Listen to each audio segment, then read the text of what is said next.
Hello নমস্কার বন্ধুরা, কেমন আছো? আশা করি তোমরা ভালো আছো। আমিও ভালো আছি। আমার নাম অশোক, আর তোমাদেরকে আবার আমি একটা নতুন ব্লগে স্বাগত জানাচ্ছি।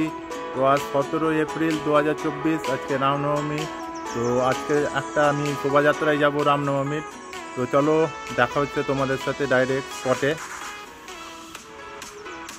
তো বন্ধুরা, তোমরা দেখতেই পাচ্ছ আমি সব টি শার্ট একটা প্যান্ট জিন্সের পরে কোনো রকমভাবে আমার পুরনো বাইক নিয়ে বেরিয়ে পড়লাম বাড়ি থেকে। এটাই আমার বাড়ি, এবার স্পটে যাব। তো বন্ধুরা, দেখতেই পাচ্ছ আমি ফাইনালি পৌঁছে গেছি স্পটে। আসলে যেখান দিয়ে রওনা দেওয়ার কথা ছিল আগেই বেরিয়ে চলে এসেছিলাম, একটু লেটেই বেরিয়েছিলাম বাড়ি থেকে। তো দেখতেই পাচ্ছ কত দর্শক, তার মধ্যে একজনের পতাকা খুব সুন্দরভাবে উড়াচ্ছিল, আমি সেটা রেকর্ড করেছিলাম। এবার দেখতে পাচ্ছ লোকের কত আনাগোনা, কত ভিড় আমাদের এই শোভাযাত্রায়।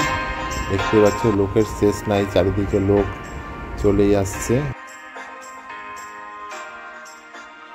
তো দেখলাম তার মধ্যে কয়েকজনের লাঠি খুব সুন্দরভাবে জোরে জোরে ঘোরাচ্ছিল, তাদের ভিডিওটা আমি শ্যুট করলাম। তাদের লাঠি ঘোরানোটা সত্যি খুব অসাধারণ লাগছিল। এটা হচ্ছে আমাদের একদম জল ট্যাঙ্কির মোড়, বহরমপুর, খুব ফেমাস জায়গা। দেখতেই পাচ্ছ তোমরা কত ভিড়। এই দিদিটা দেখলাম তার মধ্যে একটা পতাকা নিয়ে উড়ানোর জন্য রেডি ছিল। দেখলাম দিদি বেশ সুন্দরভাবে পতাকাটা উড়ালো।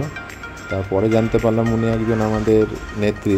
যাই হোক, তার মধ্যে এই থার গাড়িটা চলে এসেছিলো। থার গাড়িটা আমার খুব ভালো লাগে, সেই জন্য শ্যুট করলাম। তারপরে দেখলাম তার মধ্যে একজন আমাদের নেতা বসে আছে।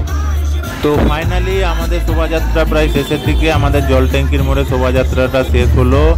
এবার আমি চলে যাবো আমার পাড়ার মন্দিরে। চলে এসেছি এখন পাড়ার মন্দিরে। আমার ব্লগটা যদি ভালো লেগে থাকে তো লাইক, কমেন্ট, শেয়ার অবশ্যই করবেন, আর সাবস্ক্রাইব করবেন আমার চ্যানেলটাকে।